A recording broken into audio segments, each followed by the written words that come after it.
6 сыныпта кесті бойынша домбыра сабағы өтіп жатыр. Оқушылар ұлттық аспапты тартып қана қоймай, оған қосылып ән шырқауды меңгеруде. Олар домбырада ойнауды бастауыш сыныпта үйрене бастаған. Сондықтан қазір қолдары жатып, қажетті пернені қапсыз басады. Маған домбыра тарту өте қызық және ұнайды.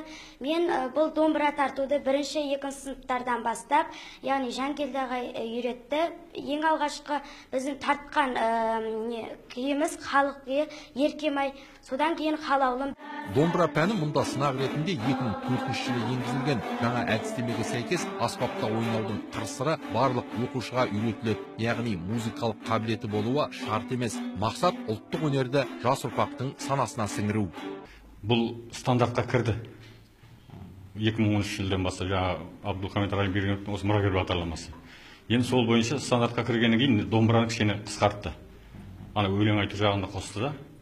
Сондықтан жаңа бейінді көрсетуінде аптасына 1 сағаттан жүріп жатырмын қазір. Домбыра шертуге ынталы оқушылардың сабақ үлгерімдері де жаман емес. Мектептегі 287 шәкірттің 70-і оқу озаты, 60-ы екпінді. Түрлі деңгейдегі білім сайыстарында топ жарып жүргендері де баршылық. Аудандық сайысқа 15 оқушы барды. 15 оқушының 12-сі 1-ші, 2-ші, 3-ші орындарды алып келді. 12-сі, 15 оқушының 12-сі. Ол жақсы көрсеткіш деп есептеймін. 11 сыныптың бір баласы математиканы алды.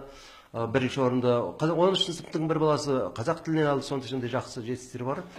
Осы жерден домбыра үйреніп шыққандардың ішінде кейін музыка әлемінде биік белестерді бағындырғанда жетерлік. Солардың бірі Қазақстан дауысы байқауының тұңғыш жеңімпазы Шахаризат Сейдахметов. Жерлестерінің жетістігін үлпектіктер әрқашан мақтан тұтады. Ал аға буынның әрбір жеңісі жас жеткіншектерге үлгі өнеге. Дәуренбек Әбдібек, Қыдырәлі Ахметбеков, Қазақстан ұлттық телеарнасы, Қостанай.